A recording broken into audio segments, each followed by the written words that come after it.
ఆశీర్వదింపబడి దేవుని యొక్క మాటలు మనం విందాం. దేవుడు తానే తాను మాట్లాడే ప్రార్థన చేస్తాం. మహాపరిశుద్ధుడు తండ్రి, మీ పరిశుద్ధ ఘనమైన నామానికి వందనాలు, స్తుతులు, స్తోత్రాలు చెల్లిస్తున్నాను ప్రభువా. మా గొప్ప దేవుడా నీకు వందనాలు. జీవగల తండ్రి నీకు స్తుతులు, స్తోత్రాలు ప్రభువా. నీకు లేనటువంటి వారు నాయన, ఏ యోగ్యత ఏ మనిషి లేనప్పటికీ నీ ప్రభా, నీ కృప చేత, నీ ప్రేమ చేత నాయన, మీ అపారమైన ఆదరణ చేత ప్రభా ఇగో తండ్రి నాయన, ఈ సంవత్సరం అంతా కూడా చివరి దినాల్లో ప్రభా తండ్రి నాయన, మా దీని కుటుంబాన్ని బలిష్టమైన రెక్కల మాటను భద్రమ చేసుకుని ప్రభా దైవా నీకు స్తోత్రాలు, మీ క్షేమం ఇచ్చి మీ సన్నిధిని తోడుగుచ్చి అనేకమైన ఇరుకులు, ఇబ్బందులు నైనా, బలహీనతలు ప్రభా, భయంకరమైన రోగాల నుంచి విడిపించి సంరక్షించి నైనా నీ మందిరంలో మమ్మల్ని సజీవంగా ఉంచున్నారు ప్రభా. అందరి బట్టి కృతజ్ఞతాస్తుతులు చెల్లిస్తున్నాం తండ్రి. ఏమిచ్చి మీ రుణం తీర్చలేము ప్రభా. మీరిచ్చిన ఆత్మదేహాలతో ప్రభా నిన్ను స్తుతించి గణపరిచే జీవితాలు మాకు దయచేయండి. మా బ్రతుకుల్లో మార్పును దయచేయండి. పాత నూత బ్రతుకుల్లో మార్చండి ప్రభా. నేను ఆత్మతో సజీవితో ఆరాధించే జీవితాలు మాకు దయచేయండి ప్రభా. నీకు స్తోత్రాలు తండ్రి. నాయన హృదయాలు పరిశోధించే దేవుడు ప్రభా, నాయన అంతరాగాలు పరీక్షించే దేవుడు ప్రభా, నీకు స్తోత్రాలు. నీకు ఆయస్కరమైన మార్గాలు మాలో ఉంటే తీసివేయండి ప్రభా. నీకు స్తోత్రాలు చెల్లిస్తున్నాను తండ్రి. ఇంతవరకు నువ్వు ప్రభా నీ సన్నిధిని తోడు వచ్చి పాటల ద్వారా మీరు మహిమొంది ఉన్నారు, నీ వాక్యంతో మాట్లాడినారు. అలాగే ప్రభా మరి తండ్రి నాయన స్తుతి ఆరాధనలో మీరున్నారు, సాక్ష్యాలతో మీరు కనపరచబడ్డారు తండ్రి. నాయన నీకు స్తోత్రాలు చెల్లిస్తున్నాను తండ్రి. నాయన దైవదాస్తులు ప్రభా నైనా విసులు చెంతను మరుగుపరచుకోండి ప్రభా. నీకు స్తోత్రాలు ప్రభా. నైనా పరలోక మర్మాల గూఢమైన సంగతులు బయలుపరచుట్లో నీ వాక్య శక్తితో నీ దాసుని నైనా ప్రభా తండ్రి నాయన మీరు దర్శనం మాతో మీరు మాట్లాడండి. నీ పరిశుద్ధాత్మ సహాయం నీ కుమారుడికి దయచేయండి ప్రభా. మమ్మల్ని ఏ రీతిగా నీ మార్గాలు నడిపించాలో ప్రభా తండ్రిని దేవా తండ్రి నైనా యేసయ్య నైనా మీరు నన్ను నడిపించమని అడుగుతున్నాను. నీ మాట వింటే మేము బ్రతుకుతాం తండ్రి. నీ మాటలో జీవం అన్నది, ఆదరణ ఉన్నది ప్రభా. నీకు స్తోత్రాలు తండ్రి. నీ వాక్యాన్ని విని విడిచిపెట్టే వారిగా కాకుండా ప్రభా దాని ప్రకారంగా జీవించే జీవితాలు మాకు దయచేయండి ప్రభా. నీకు స్తోత్రాలు చెల్లిస్తున్నాను. ఎందుకంటే ప్రభా నీ రాకడకు సమీపమైనది ప్రభా. మా జీవితాలను చక్కబెట్టుకుంటూ సహాయం చేయండి నాయనా. నీకు స్తోత్రాలు చెల్లిస్తున్నాను తండ్రి. నాయనా మా మనసులో భూసంచారము కాకుండా వినే మనస్సు గ్రహించే నైనా ప్రభా తండ్రి నాయన మనసును అనుసరించే బుద్ధిని మాకు దయచేయండి నాయనా. నీకు స్తోత్రాలు చెల్లిస్తున్నాను తండ్రి. నాయన మీరు సహాయం చేయండి ప్రభా. నీ ఆవరణ చుట్టూ నీ అగ్నికర చేయండి ప్రభా. నీకు స్తోత్రములు తండ్రి. నాయన చెడ్డ బిడ్డలని స్వాధీనం ఉంచుకోండి, ఎవరస్తుల్ని స్వాధీనంలో ఉంచుకోండి ప్రభా. నీ వాక్యం చెప్తున్నప్పుడు ప్రభా తండ్రి నాయన బయటికి లోనికి తిరగకుండా ప్రభా నాయన తండ్రి నాయన నీ వాక్యం అయిపో తండ్రి నాయన కేంద్రీకరించుకుని నీ కృపల తోడు ఉంచండి ప్రభా. సహాయం చేయమని అడుగుచున్నాను ప్రభా. నీకు స్తోత్రమయ్యా, నీ కొందనాలు ఈ ఆరాధన అంతట్లో వేరే ఉండి మహిమ ఘనత ప్రభావాలు పొందమని యేసు శక్తి గల నామాన్ని బట్టి ప్రార్థించి వేడుకొంచున్నాను తండ్రి. ఆమేన్. మరోసారి సత్య సువార్త సహవాసంగా కూడి వచ్చినటువంటి సంఘం అంతటికి కూడా ప్రభు నామంలో శుభాలు తెలియజేస్తున్నాను. దేవుడి నిజంగా మనల్ని 2025 సంవత్సరం అంతా కాపాడి ఈ యొక్క ఆఖరి పరిశుద్ధ దినమున ఈ విధంగా సంఘంగా కూడి ఆయన్ని స్తుతించడం, ఆయన కనపరచడానికి మనందరికి ఇచ్చిన గొప్ప ధన్యత, ఇది భాగ్యం మనకి. అది ఇటువంటి సమయంలో దేవుని యొక్క వాక్యాన్ని మనం ధ్యానం చేసుకుంటూ మనకు ఉన్నటువంటి ఆధిక్యత, it's a great privilege for us to learn the word of God. దేవుని యొక్క వాక్యాన్ని వినడానికి దేవుడు మనకు అనుగ్రహించిన గొప్ప సమయాన్ని బట్టి దేవుని స్తుతులు చెల్లిస్తున్నాం.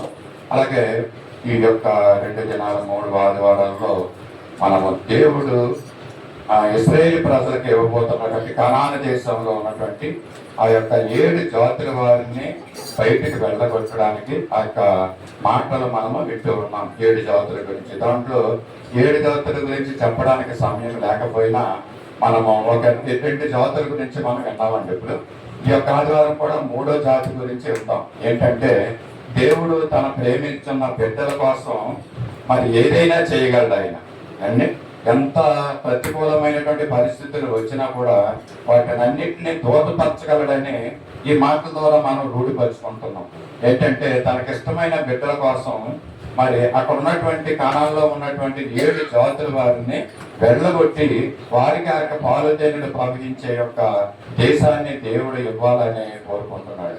మరి ఎవరైతే ఎందుకు ఇంత మనకు ఒక ఆలోచన రావచ్చు, ఎందుకు కానాన్లో ఉన్నటువంటి ప్రజల్ని దేవుడు వెళ్ళగొడుతున్నాడు, ఇది భావ్యమా, ఇది న్యాయమా? వాళ్ళు వెళ్ళగొట్టి మరి ఇశ్రాయేలు ప్రజలకి ఆ యొక్క ప్రాంతాన్ని ఇవ్వడం ఏంటి? ఇది సరి అయినట్టు ప్రేమ కాదు కదా. దేవుడు అందరినీ ప్రేమించమన్నాడు కదా అని అంటే దానికి బలమైనటువంటి వాక్యాలు మనకి పరిశుద్ధ గ్రంథంలో ఉన్నాయి. ఏంటంటే దేవుడు చెప్పిన మాటను వినకోకుండా జీవించిన వారిని దేవుడు ఏ విధంగా మరి వారి తల్లిదండ్రులే శపించారండి వారి పిల్లల్ని. అండి మనం యొక్క 7 జాతుల వారి యొక్క మూల పురుషుల్ని మనం జ్ఞాపకం చేసుకుంటుంటే నోవహు యొక్క కుమారుడు అండి సేతు, హాము సేము సేతు అప్పుడు 3 కుమారులు ఉన్నారు. దాంట్లో మధ్య కుమారుడు హాము అనే కుమారుడు. హాము యొక్క కుమారుడే ఈ యొక్క కనానులో నుంచి 7 జాతుల వారు వచ్చినట్టుగా మనం జ్ఞాపకం చేసుకున్నాం పోయిన వారాల్లో. మరి తండ్రి శపించాడంటే నోవహు తండ్రి మరి కుమారుడైనటువంటి హాముని శపించిన విధానం మనం చూస్తూ ఉంటున్నాం. మరి శపించిన విధంగా ఆ యొక్క హాములో నుంచి వచ్చిన కనాన్లో నుంచి వచ్చినటువంటి ఈ జనాంగాన్ని అందరినీ కూడా దేవుడు అక్కడి నుంచి, ఎందుకంటే అక్కడ కనాన ప్రాంతంలో వాళ్ళు చాలా అక్రమాలు చేస్తున్నారండి, దుష్టత్వం జరిగిస్తున్నారు వాళ్ళు. పోయిన వారంలో మనం ఇది కూడా జ్ఞాపకం చేస్తున్నాం. వారి యొక్క దుష్టత్వం సంపూర్ణం అవ్వాలి, అప్పుడే మిమ్మల్ని అక్కడికి తీసుకువెళ్తాననేసి దేవుడు చెప్పడం కూడా మనం పోయిన వారంలో వారి వాక్యాన్ని జ్ఞాపకం చేసుకున్నాం. ఏంటంటే అది వాళ్ళ యొక్క అక్రమము సంపూర్ణం అవ్వాలంటండి. అండి ఎవరైనా చెడ్డ పనులు చేస్తుంటే దేవుడు కొన్నిసార్లు కుదురుతాడు అనమాట. నువ్వు చేయరా బాబు, ఎంతవరకు చేస్తావు, నువ్వు చేయి, నేను చూస్తాను అన్నట్టుగా ఉంటుంది అన్నమాట దేవుని పరిస్థితి. వాడి కాలం సంపూర్ణం అయిన తర్వాత వాడికి ఏ విధమైనటువంటి మరి జీవితం వాడికి అనుగ్రహించాలో, శిక్ష ఇవ్వాలో దేవుడు వారికి అనుగ్రహించాలి. ఆ విధంగానే వీళ్ళు కూడా పోయిన వారంలో జ్ఞాపకం చేసుకున్నది అమోరీయుల గురించి. అమోరీయుల అక్రమము సంపూర్ణం అవ్వాలి, తర్వాత మిమ్మల్ని మరి యొక్క కనాని దేశంలోకి తీసుకొస్తాననేసి ఆ మాట అక్కడ మనం తెలియజేసినట్టుగా మనం జ్ఞాపకం చేసుకున్నాం. ఓకే, అంతకుముందు వారం మనం ఏం జ్ఞాపకం చేసుకున్నాం అంటే హిత్తీయుల గురించి జ్ఞాపకం చేసుకున్నాం కదా. హిత్తీయులు అంటే భయపెట్టేవారు. ఇది ఎవరి గుణం, ఎవరి ఆత్మ అంటే ఇది సాతాను యొక్క ఆత్మ హిత్తీయులు కలిగి ఉన్నారు. ఇద్దరిని భయపెట్టేవారుగా వారు ఉంటున్నారండి. మరి భయపడిపోయే వారుగా మనం క్రైస్తవులు మనం ఉండకూడదు. సాతాను భయపెట్టినా అది మరి హిత్తీయుడి ఆత్మ కనుక మనం భయపడకూడదని ఆ రోజు మనం నేర్చుకున్నాం. అలాగే తర్వాత వారంలో అమోరీయుల గురించి నేర్చుకున్నాం మనం. అమోరీయులు అంటే గర్వాంతులనండి, వాళ్ళు గర్వంతో ఉంటా ఉంటారంటండి.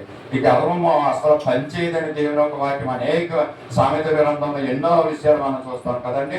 నాశనానికి ముందు గర్వం నడుస్తూ ఉంటుందంటండి. అంటే మన జీవితాలు నాశనం అయిపోవాలంటే మన హృదయంలో ఏముండకూడదు, గర్వం ఉండకూడదు. గర్వం లేకపోకుండా మన జీవితంలో మరి దేవుడు అంచెలంచెలుగా మనల్ని పైకి తీసుకురావడానికి ఇష్టపడుతున్నాడు. ఎవరంటే వాళ్ళు అమోరీలైన వారు గర్వాంతులు అంట. అండి గర్వాంతులు అన్న మాటలో తెలిసిన వారు బాగాను ఏంటంటే గర్వంతో వాళ్ళు అందులై ఉన్నారనమాట. వాళ్ళు దాన్నే గర్వాంతులు అని అంటారండి. అంటే గర్వంతో వాళ్ళకి కళ్ళు కనపడుతుంది, అంతత్వం అంటే అదే. కళ్ళు మిన్ను కానుకోకుండా నువ్వు నడుస్తున్నావురా, లేకపోతే నువ్వు ఈ విధంగా జీవిస్తున్నావురా అనేసి కొంతమంది తల్లిదండ్రులు లేదా పిల్లల్ని గద్దించడం మనం చూస్తున్నాం. నీకు కన్ను మిన్ను కాంతం లేదని అంటారండి. అండి సో ఈ విధంగా గర్వంతో ఉన్నవారు అమోరీయులు.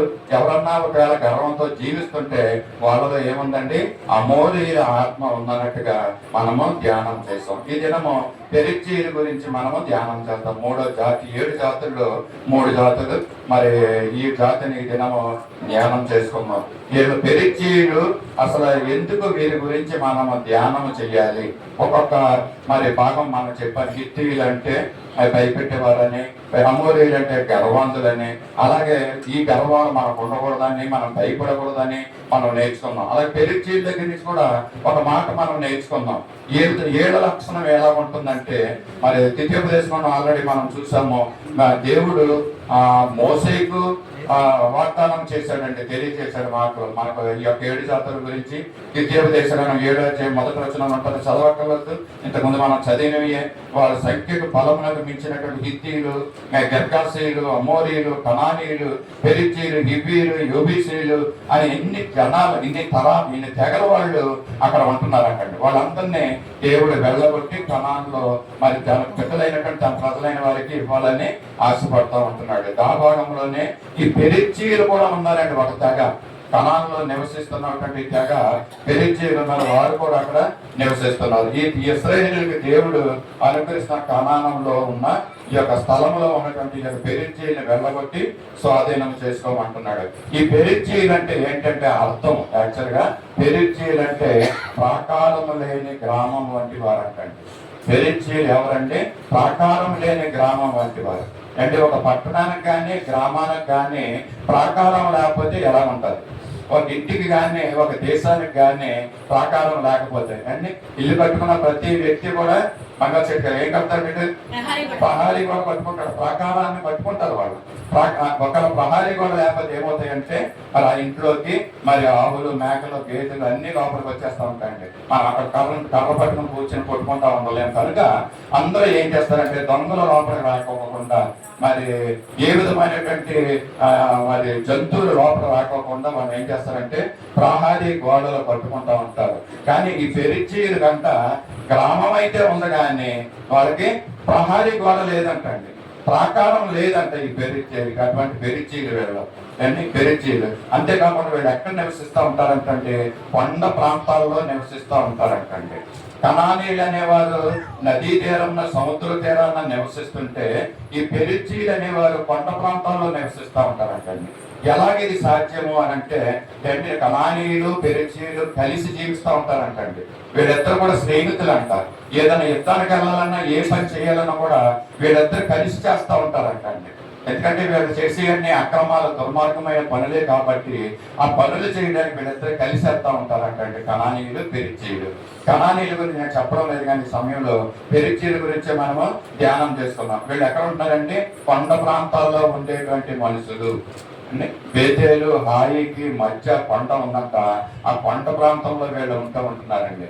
ఎలాగిది సాధ్యము?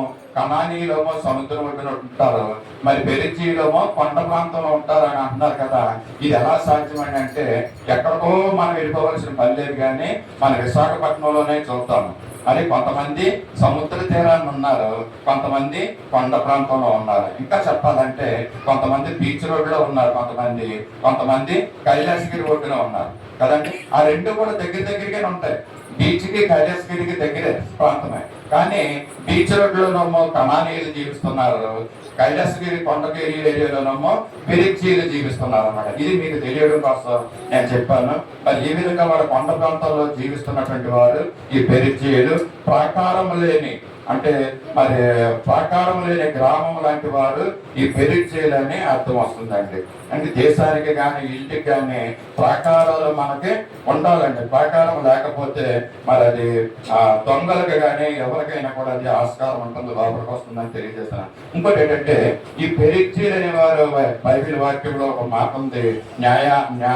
న్యాయాధిపతులు 1:4 వచనంలో ఏముందంటే ఇశ్రాయేలు ప్రజలు ఈ యొక్క కనానీయుల మీదకి యుద్ధానికి వస్తున్నారండి. ఇశ్రాయేలు ప్రజలు కనానీయుల మీదకి యుద్ధంకి వస్తుంటే వాళ్ళ పక్కనే ఎవరున్నారంటే పెరిచీలు ఉన్నారండి. కనానీయుల్ని వాళ్ళు జయిస్తున్నారు, యుద్ధం చేస్తే. న్యాయాధిపతులు 1:4 వచనంలో ఆ మాట చూస్తున్నాం. ఈ పెరిచీల మీద కూడా ఇశ్రాయేలీయులు వచ్చి జయించినట్లుగా మనము చూస్తూ ఉంటున్నాం. ఎందుకు? కనానీయుల మీదకి యోధా వంశపు వాడు పోయినప్పుడు యెహోవా కనానీయులను పెరిచీలను వారికి అప్పగించారు. చూడండి, యోధా జనాంగం ఏం చేస్తున్నారంటే కనానీయుల మీదకి వచ్చి యుద్ధం చేయడానికి చేస్తున్నట్టే వాళ్ళు గెలుచుకున్నారు, వాళ్ళు ఓడించారు కనానీయుల్ని. అయితే పక్కనే పెరిచీలు ఉన్నారు అనమాట. వాళ్ళకి అసలు పెరిచీల్ని జయించాలని ఆ దినం ప్రోగ్రాం లేదనుకుంటా. అయినప్పటికీ కూడా ఏమైందంటే కనానీయుల పక్కన పెరిచీలు ఉంటున్నారు. ఏమి లేదన్నానంటే పెరిచీలకి ప్రాకారం లేదు. దాని గురించి ఏం చేశారంటే యోధా ప్రజలు ఈజీగా పెరిచీల్ని వాళ్ళు జయించగలిగినారు. ఒకవేళ ఆ ప్రాకారం లేకపోతే యుద్ధం చేస్తారు అంటే శత్రువులు వచ్చినప్పుడు ఈజీగా లోపలికి రావడానికి ఆస్కారం ఉంది. ఈ పెరిచీలకి ప్రాకారం లేకపోవడం వల్ల ఈ యోధా ప్రజలు వాళ్ళని గెలుచుకుంటూ మనం చూస్తూ ఉంటున్నాము. ఈ పెరిచీల ప్రాకారం ఎందుకు పట్టుకోలేదండి అంటే ప్రశ్న వేయడం లేదు, కంగారు పడకండి మీరు. అంటే కొంతమంది గృహాల్లో ప్రాకారం ఉండదు, అంటే ప్రహారీ కూడా ఉండదు కదండి. కొన్ని గృహాలు ఉన్నాయి అలాగా కదా. అన్ని గృహాలకి ప్రహారీ కూడా ఉండదు. కొంతమంది పట్టుకుంటారు, కొంతమంది పట్టుకోలేరు. ఎందుకు కట్టుకోలేరంటే వాళ్ళకి అది నిర్లక్ష్యం అంటారు. ఎంత స్థలం తక్కువైనా ఇల్లు కట్టుకొని ఇంటి చుట్టూ ప్రహారీ కూడా కట్టుకోవచ్చు. అవసరమైతే ప్రహారీ గోడకి స్థలం కుదురుకోవాలండి. ఇల్లు ఎంత ప్రాముఖ్యం అంతకన్నా ఎక్కువ ప్రాముఖ్యం ప్రహారీ గోడకి. నువ్వు సేఫ్ జోన్ లో ఉంటావు అన్నమాట కదండి. ఇక్కడ మరి స్థలము సందర్భం వచ్చింది కాబట్టి చెప్తా ఉంటున్నాను. ఇక్కడ స్థలం చేస్తున్నప్పుడు ఆ ప్రహారీ కూడా మనకు లేదండి. ఆ పక్కన ప్రహారీ గోడ. అయ్యగారు ఏం చేస్తున్నారంటే ఏదో కన్స్ట్రక్షన్ చేయాలని మరి ప్రారంభిస్తున్నప్పుడు మాట్లాడుకుంటున్నాం మేము. నేను అన్నాను, ముందుగా దేవుడు ఒక ఆలోచన నాకు ఇచ్చాడు. ఏంటంటే ఈ స్థలంలో కట్టబడే కట్టడాల కంటే ముందుగా మనకేం కావాలంటే ప్రహారీ కూడా కావాలి. రేపు పొద్దున్న మనం కట్టుకుంటున్నప్పుడు ఆ పక్క స్థలం కూడా వచ్చి ఈ స్థలం మమ్మల్ని ఆక్యుపై చేసామని అనకూడదు. ఏమంటే మీరు బ్రతికుండగానే ఈ ప్రహారీ కూడా కట్టించండి అయ్యగారు అని చెప్పారంట. నిజంగా దేవుని ఒక మహాకృపను బట్టి రేపు పొద్దున్న నెక్స్ట్ తరం వారు, మీ తర్వాత వచ్చిన తరం వారికి ఇబ్బంది అవ్వకుండా చుట్టూ 4 పక్కల కూడా మన శత్రువుల యొక్క మరి శోధనలు లేకోకుండా ముందు ఏం చేయాలని మనము ప్రహారీ గోడను కట్టుకోవాలి. దీని లోపల ఎప్పుడైనా పట్టుకోవచ్చు, ఎన్ని అంతస్తులన్నా పట్టుకోవచ్చు తర్వాత మనం కదండి. మరి అయ్యగారు చెప్పిన నిజంగా మాట విని ఆయన మరి చిన్నవారు చెప్పినా కూడా మాట ఆయన వింటారు. కొన్ని ఆలోచనలు చక్కగా ప్రహారీ కూడా కట్టారు. మనకి ఏదైనా ఏ విధమైనటువంటి ఇబ్బంది లేదు మన యొక్క సంఘానికి. మరి అన్ని శోధనలు కూడా పోనీయండి. అయ్యగారు పాపం ఎంతో బాధపడుతూ వాక్యం చెప్తున్నప్పుడు కూడా వెనకాల స్థలం గురించి ఆయన ఎన్నోసార్లు చెప్పేవారు కదండి. దేవుడు దాన్ని కూడా తప్పించాడు ఈ సంవత్సరంలో. నిజంగా సంఘం పట్ల దేవుడు చేసిన మేలులండి ఇవి కదండి. ఈ విధంగా ప్రహారీ గోడ అంటూ ఉండాలి, ప్రాకారము ఉండాలి. పెరిచీరికి ఏమి లేదండి, ప్రాకారం లేదండి వాళ్ళకి. ఆ గ్రామంలో ప్రాకారం లేదు, వాళ్ళు ఉన్నటువంటి పరిస్థితుల్లో ప్రాకారానికి లేదు. మరి ఇంతకుముందు మనం ఒక మాట నేర్చుకున్నాం, ఎంతమంది గుర్తుందో, మరి ఇంటికి ఏముండాలండి, మెట్లు ఉండాలంట. ప్రహారీ గోడ తర్వాత ఇంటికి ఒక 2 అంతస్తులు 3 అంతస్తులు ఇల్లు కట్టుకుంటే దానికి ఏముండాలి, కంపల్సరీగా మెట్లు ఉండాలి. ఇంటికి మెట్లు, పొలానికి చెప్పండి వ్యవసాయం చేసేవారు దేవుడిగా వెళ్ళిపోయారు అండి. వ్యవసాయానికి ఏముండాలి, పొలానికి గట్టు ఉండాలండి.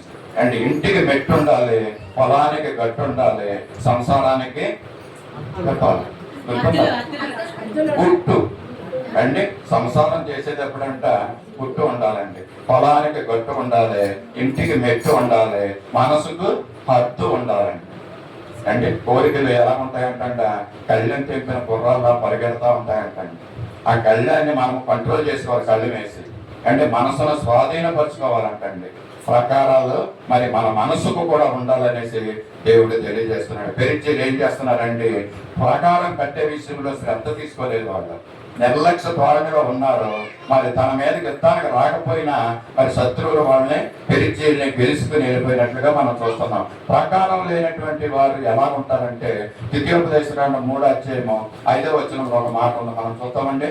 చదవకలేదు కొని ప్రాకారం లేని పట్టణం అంతా పట్టుకుంటామంట, పట్టుబడిపోతాయి అంటండి. ఈ యొక్క పెరిచీలు అదే చేశారు, నిర్లక్ష్యం అంటండి. అంటే చదవకలేదు, చూడండి పర్వాలేదు. ఏం చేస్తున్నారంటే నిర్లక్ష్యమైనటువంటి స్థితిలో పెరిచీలు ఉంటున్నారు. ఏంటి నిర్లక్ష్యం అంటే, ప్రాకారం గోడనే పట్టుకున్నాములే అండి, తర్వాత కట్టుకున్నాములే, ఇప్పుడు ఏంటి మనకు అర్జెంటు, ప్రకారం లేకపోతే ఏంటి ప్రాబ్లం అన్నట్టుగా వాళ్ళు చూస్తారు. కానీ ప్రకారం లేకపోతే ఏంటి పరిస్థితులు అన్న విషయాలు ఇప్పటికే నేనే చెప్పానండి. అంటే నిర్లక్ష్య వైఖరి, నిర్లక్ష్యమైనటువంటి ధోరణి ఈ పెరిచీలకి ఉంటుందండి. తర్వాత చేద్దాములే అండి, డెకరేషన్ గురించి చెప్తే ఇంకా చాలా రోజులు ఉంది కదా, తర్వాత చేసుకుందాములే అండి. స్కిట్ ప్రాక్టీస్ చేయండి బాబు అని అంటే, పర్లేదు టైం ఉంది కదా, ఇంకా తర్వాత చేద్దాం స్కిట్ ప్రాక్టీస్ అండి. ఒకవేళ మరి మంచి సమయానుకూలంగా మీరు స్టార్ట్ చేస్తుంటే, నవంబర్ నెల 1వ మాసంలోనే మీ ప్రాక్టీస్ కనుక స్టార్ట్ చేస్తుంటే, పోయినసారి జరిగినటువంటి క్రిస్మస్ కార్యక్రమం లేక ఈవినింగ్ కల్చరల్ యాక్టివిటీ ఇంతకన్నా బాగుండేది. బాగోలేదని నేను చెప్పడం లేదు, ఇంతకన్నా బాగుండేది అనమాట. మీరు ప్రాక్టీస్ కనుక సమయానికి స్టార్ట్ చేస్తే అందరికీ ఆ సమయాల్లో మరి సాతాను ఏం చేస్తారంటే వెళ్ళనరు. దేవుని మందిరానికి వెళ్ళి మరి ఆ దేవుని పని చెయ్యాలండి. ఇది మీ ప్రాక్టీస్, అది మీ పెర్ఫార్మెన్స్, మీ ప్రజెంటేషన్ అది. అంటే అయినప్పటికీ కూడా అక్కడికి వెళ్ళి నిలబడి మీరు ఆ డైలాగులు చెప్పాలి కదండి. ఆ డైలాగులు చెప్పడానికి కొన్నిసార్లు రావట్లేదు. పాపం దేవుడి గారు వెనకాల నుండి దాన్ని ఏమంటారంటే ప్రాంప్టింగ్, కంటిన్యూస్ ప్రాంప్టింగ్ చేస్తూనే ఉంటాను, డైలాగ్ అందిస్తూనే ఉంటున్నారండి. ఎందుకు అలాగా? ఆ డైలాగ్ని మనం ఎందుకు బయట చేయలేము, ఎందుకు మనం చేయలేమంటే ఏంటంటే దానికి కారణం నిర్లక్ష్యం.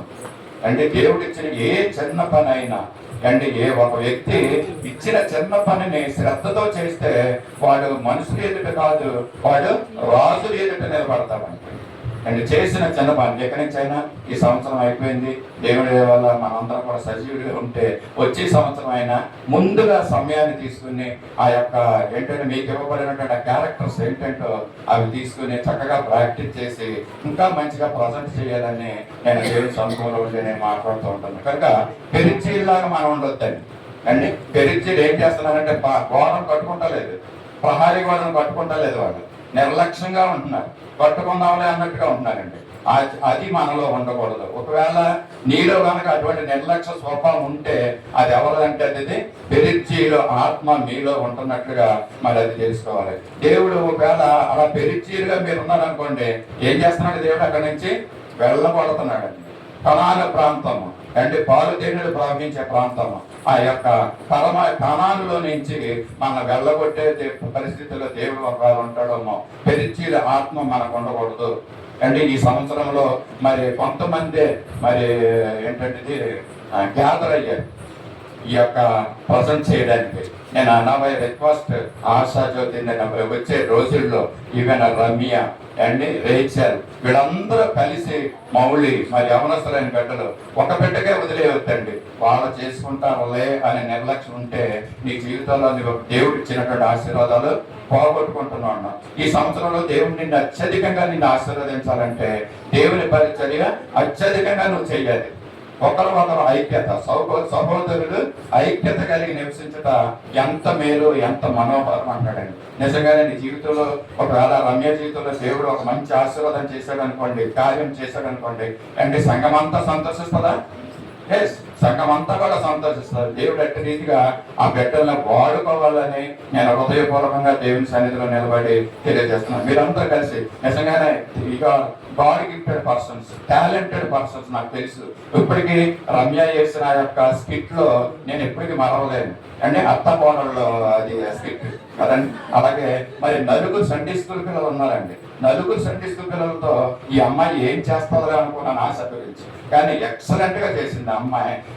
ఎక్కడి నుంచి అంటే బెంగళూరు నుంచి, దుబాయ్ నుంచి, హైదరాబాద్ నుంచి, కాకినాడ నుంచి వచ్చిన ప్రజలు మరి ఎంతకాలం అప్రిషియేట్ చేశారు వాళ్ళు. నిజంగా నలుగురు పిల్లలతోటి మంచి కార్యక్రమాలు, అది కూడా మర్చిపోయారు. ఇట్స్ హిస్టరీ, చర్చ్ హిస్టరీ అనమాట. ఇవన్నీ కూడా దయచేసి నేను ఏమంటానంటే ఇది ఇండివిజువల్ సోర్స్ కాదు, ఇది దేవుని మందిరం.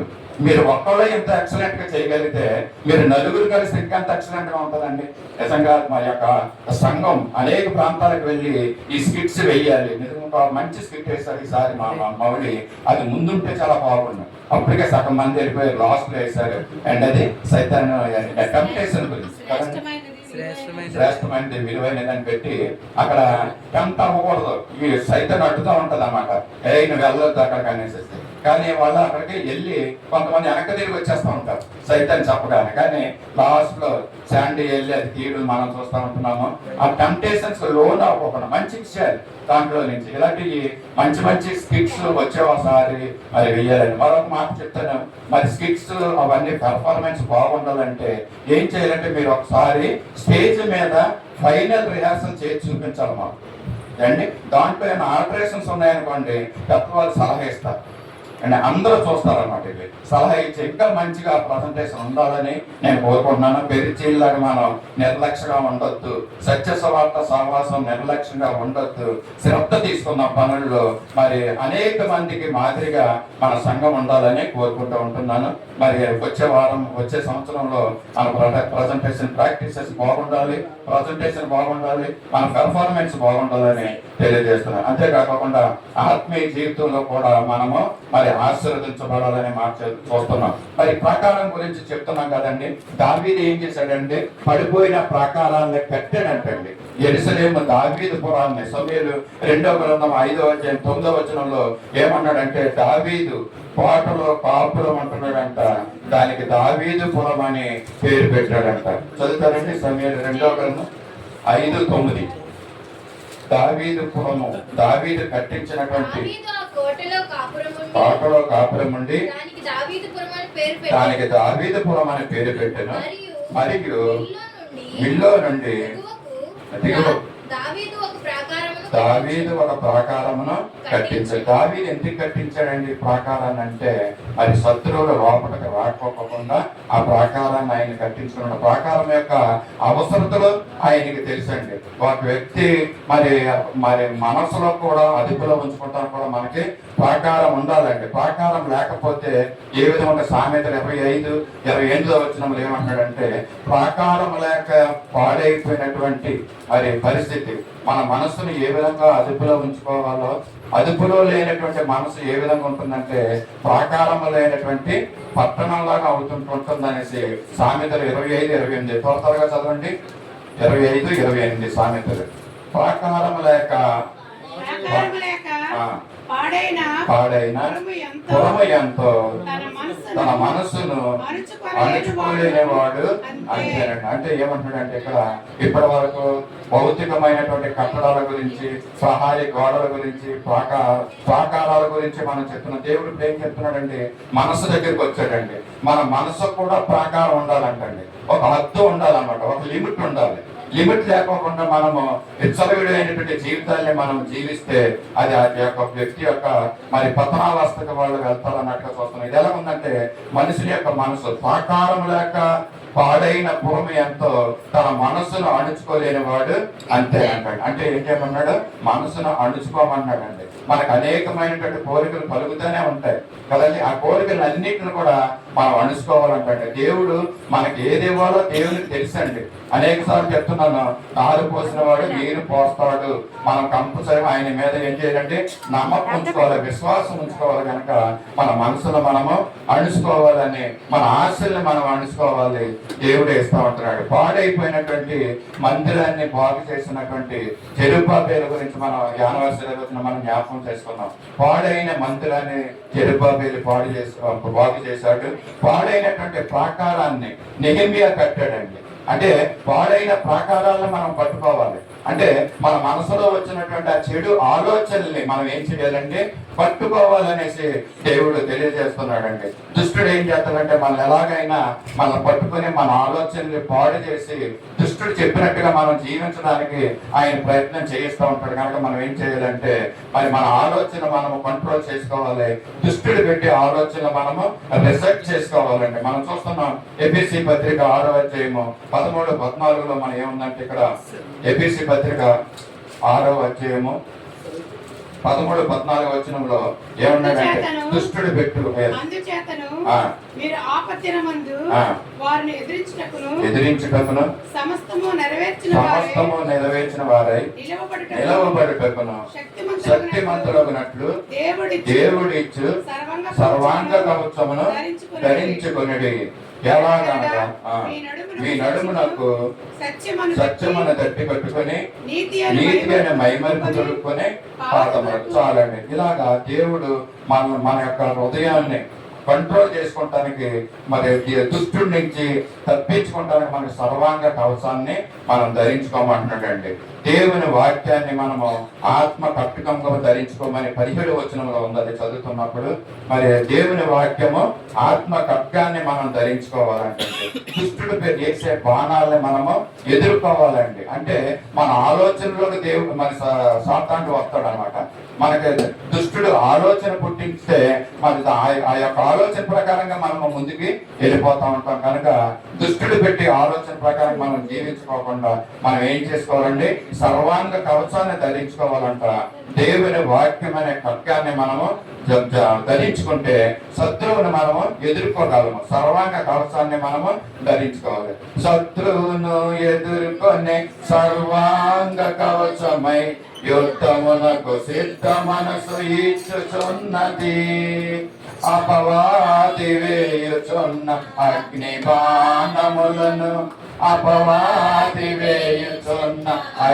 బాణములను ఖడ్గము వలె ఎదుర్కొని ఆపివేయుచున్నది.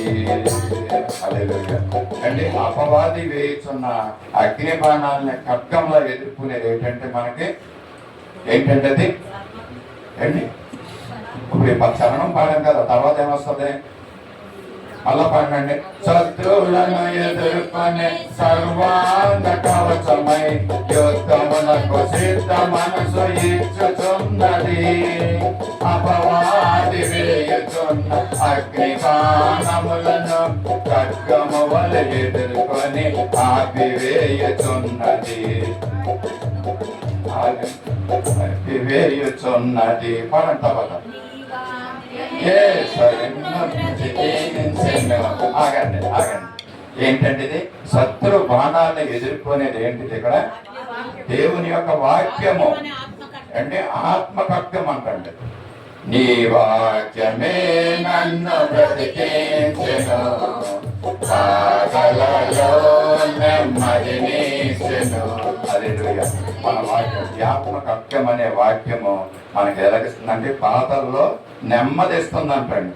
అంతేకాదు మరి చనిపోయిన మనల్ని, చచ్చిపడి ఉన్నటువంటి మనల్ని బ్రతికిస్తుందంట ఈ వాక్యము.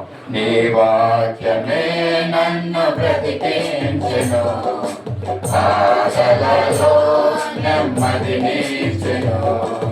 నీ వాక్యమే నన్ను బ్రతికించెను, బాధలలో నెమ్మదినిచ్చెను. కృపా శక్తి దయా శక్తి సంపూర్ణుడా, వాక్యమయ్యున్న యేసు వందనమయ్యా. కృపా శక్తి దయా శక్తి సంపూర్ణుడా, వాక్యమయ్యున్న యేసు వందనమయ్యా. ఆత్మ ఖడ్గాన్ని మనము ధరించుకోవాలంటండి. శత్రు బాణాలని మనము ఎదుర్కొనడానికి. ఎలాంటి శత్రు బాణాలంటే ఇప్పటికే నేను చెప్తాను, మన యొక్క మందిరంలో కూర్చున్న వారిలో ఇంకా 25% అండి సాతాను చెప్తున్న మాటలు వింటూ ఉంటున్నారు. సాతాను ఇస్తున్నటువంటి ఆలోచన ప్రకారంగా జీవిస్తున్నారు. 100% కాదండి, ఒక 75% దేవునిలో జీవిస్తున్నారు, ఒక 25% మరి సైతానికి మాటకి లోబడిపోతున్నారు. ఆయన ఇచ్చే సాతానికి ఇచ్చే ఆలోచనలో వెళ్ళిపోతున్నారు. కనుక మనం ఏం చేయాలంటే నడడానికి మనం ఏం పట్టుకోవాలండి? సత్యం అనే గట్టిని పట్టుకోవాలంట మనం. అంటే అయ్యగారు పోయి మాట ఒకసారి గుర్తు చేసినప్పుడు ఏదో మాట చెప్పారు, ఆయన ఏం పట్టుకోవాలన్నది. అంటే నడడానికి ఏం పట్టుకుంటారు స్త్రీలు అన్న విషయం కూడా చెప్పారు. ఆ మాట నేను గుర్తు చేయడానికి నాకు ఇష్టం లేదు. కానీ అంటే పూర్వదినాల్లో నేను ఒక మాట గుర్తు చేస్తాను, నడడానికి పట్టుకుంటాం. పూర్వదినాల్లో మరి స్త్రీలు ప్రసవించిన తర్వాత అంటే నడానికి పట్టుకునేవారు. అండ్ అమ్మ సోత్రానిగా కరెక్ట్ అంటది, నడానికి నడికట్టు పట్టుకునేవారు. ఎందుకు పట్టుకున్నారండి? నడుం బలం ఇవ్వడానికి. నేను చెప్తాను, కడుపు జారిపోకుండా కడుపుకు పట్టుకుంటారు. అసలు నడనికి కాదు, కడుపుకి పట్టుకుంటే కడుపు ఏమవుతుందండి? కిందకి జారిపోదు. ఇంకా చెప్పాలంటే బాబా యోగా చాలా జాగ్రత్తగా ఇంట్రెస్ట్గా అంటున్నాను. ఏంటి నడవలేంటి కడుపు లేదండి. నీకు సబ్జెక్ట్ కాదు ఇది, మా సబ్జెక్ట్. కడుపు జారిపోకుండా స్త్రీలు మరి ప్రసవించిన తర్వాత కడుపు గది కట్టుకుంటూ ఉంటారు.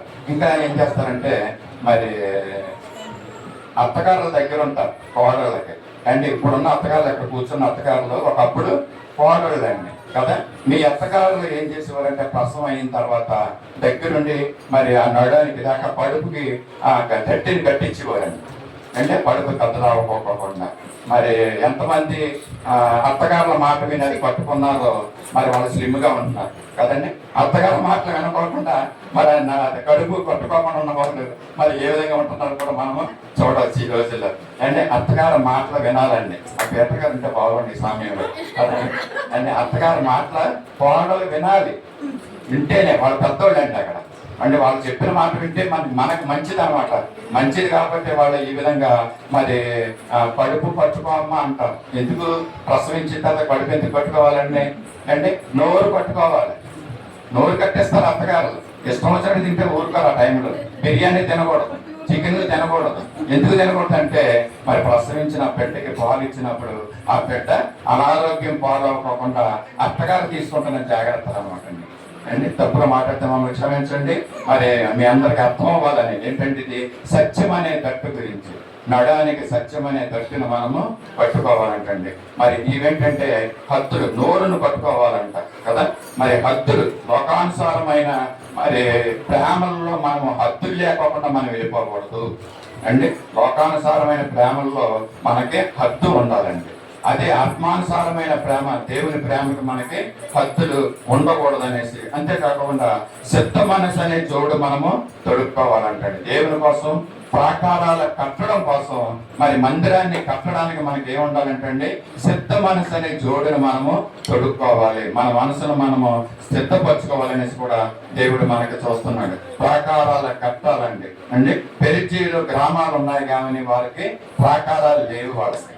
మరి మనం కూడా మన జీవితాలు అలా ఉండకూడదు, ప్రాకారాలు కట్టుకోవాలనేసి మన ప్రభు అయిన యేసు మనకు తెలియజేస్తున్నాడు. మనకి ప్రాకారం ఎవరండి? మన ఇంటికి ప్రాకారం మన ప్రహారీ గోడ అయితే, మనకి ప్రాకారం ఎవరంటే మన ప్రభు అయిన యేసు క్రీస్తు మనకి ప్రాకారంగా మనం ఉంచుకోవాలి. చూద్దాం, ఒక వ్యక్తి మరి ప్రాకారాన్ని కట్టాడంటే దేవుడు ప్రాకారంగా ఉంటున్నానని చెప్తున్నాడు. జకరియా ప్రవక్త ద్వారా 2:15 ఒక మాట ఉంటుంది, నేను దానికి ప్రాకారంగా ఉంటున్నాడండి. మనకి దేవుడు యేసు ప్రభువు వారు మనకి ప్రాకారంగా ఉంటున్నాడండి. ఎలిసా చుట్టూ అగ్ని రథాలను ఏ విధంగా ఉంచాడో శత్రు బాణాలను తగలకోకుండా మన చుట్టూ కూడా మన దేవుడు మన చుట్టూ మరి ఆయన ఆత్మను మన చుట్టూ ఉంచుతున్నాడు అనమాట. అగ్ని బాణాలు మనకు రాకోకుండా, శత్రు శోధనలు మనకు రాకోకుండా, బాధలు మనకు కలగకోకుండా దేవుడు మనల్ని కాపాడుతున్నాడు. ఎందుకంటే మనం ఆయన పిల్లలము, మనము ఆయన మనకి దేవుడుగా తండ్రిగా మనకు ఉంటున్నాడండి. జకరియా 2:15 మనం చూడండి ఈ మాట, నేను దాని చుట్టూ అగ్ని ప్రాకారంగా మలాకి ముందుంటదండి. 2:5 అండి, సారీ 15 కాదు. నేను దాని చుట్టూ అగ్ని ప్రాకారముగా ఉందును, నేను దాని మధ్యను నివాసినై మహిమకు కారణముగా ఉందని అన్నాడండి. జకరియా ప్రవక్త ద్వారా దేవుడు తెలియజేస్తున్న మాటలు ఏంటంటే ఏమంటున్నాడంటే, ఇది యెరూషలేము పట్టణానికి ప్రాకారం ఎవరంటే యేసు ప్రభుల వారేనంటండి. అవి ప్రాకారాల మట్టితో చేసిన ప్రాకారాలు కాదండి. ఆయన చెప్తున్నాడు యేసు ప్రభుల వారు జకరియా ప్రవక్త ద్వారా, నేను దాని చుట్టూ అగ్ని ప్రాకారంగా ఉంటున్నానన్నాడు. ఎంత మంచి విషయం అండి. మన చుట్టూ ఒకవేళ దేవుడు ఒక అగ్ని ప్రాకారంగా ఉంటే ఎంత నెమ్మది మనం కలిగి ఉంటాం అంటే. వ్యాధి బాధలు మనకు రావు, శోధనలు మనకు రావు. దేవుడు మరి వాటిని అన్నింటిని కూడా ఆఫ్ చేస్తాడు అనమాట అండి.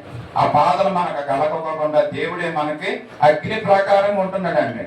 ఎవరో చెప్తూ ఉంటారు కొంతమంది అండి, వాళ్ళు చూసిన చూపును బట్టి నాకు ఈ విధంగా కలిగింది అంటారు. ఏంటంటే వ్యాధి కలిగింది అంటారు కొంతమంది. వాళ్ళు ఏదో చెడు పెట్టారమ్మా అంటారండి.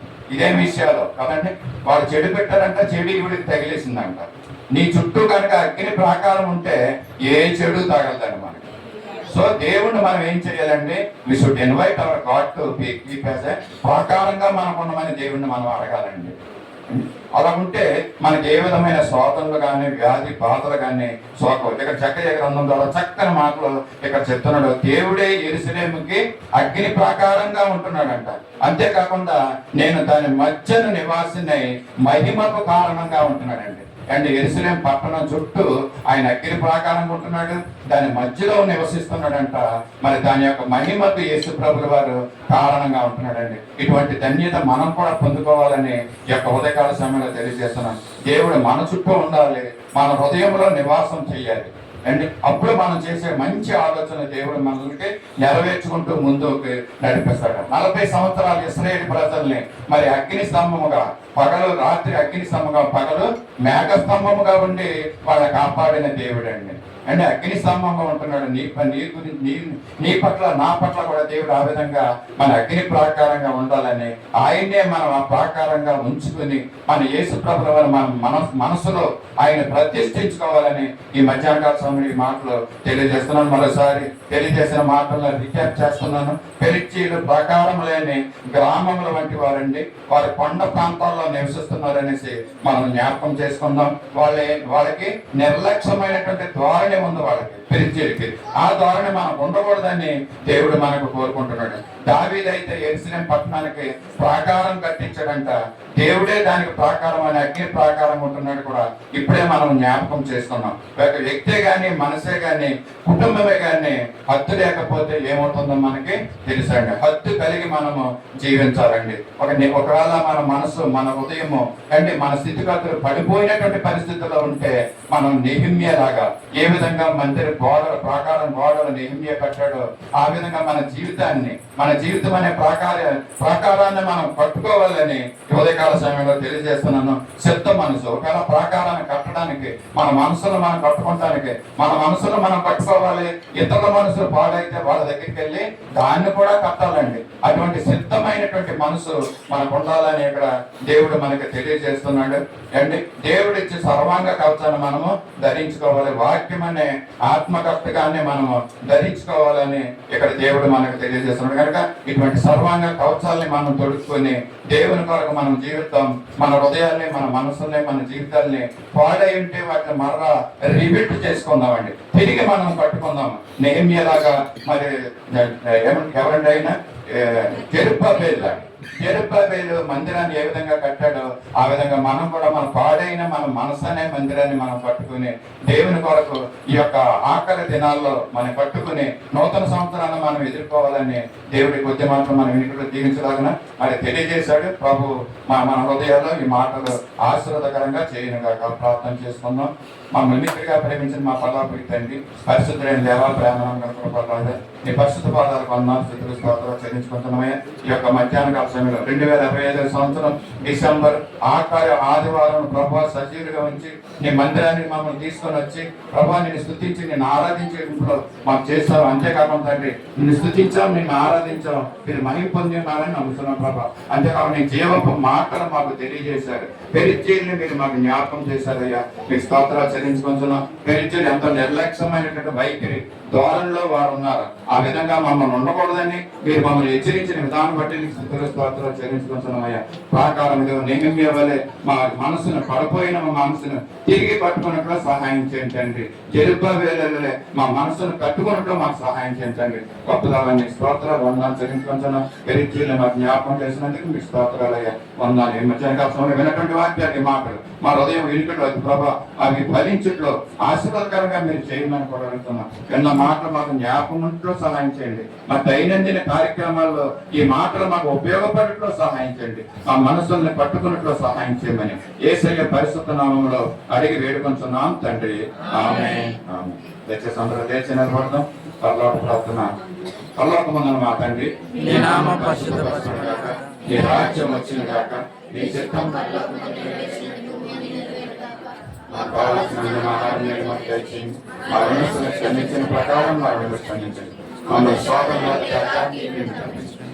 రాజ్యము, బలము, మహిమ నిరంతరం నీవేనా తండ్రి, ఆమేన్. మన పరమ తండ్రి అయిన దేవుని దివ్యమైన ప్రేమ, మన ప్రభువును రక్షకుడైన యేసుక్రీస్తు యొక్క శాశ్వతమైన కృప, సర్వసత్యంలోనికి నడిపిస్తున్న పరిశుద్ధాత్మ దేవుని అన్యోన్య సహవాసము, సన్నిధి, సమాధానము, కాపుదల, సంరక్షణ, నడిపింపు తలలు వంచిన మనందరికీ, మన కుటుంబములకు, సంఘానికి, చారిత్రక సంఘమునకు ఇప్పుడు ఎల్లప్పుడూ సదాకాలం తోడై ఉండును గాక, ఆమేన్. ఆశీర్వాదముల్ మా మీద వర్షింపజేయు మీషా, ఆశతో నమ్మియున్నాము నీ సత్యవాగ్దానము,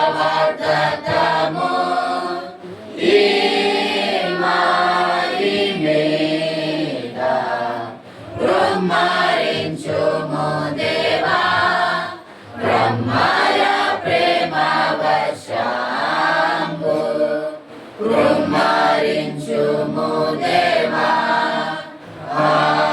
ఆమేన్. అందరికీ వందనాలండి. దయచేసి అలాగే కూర్చో.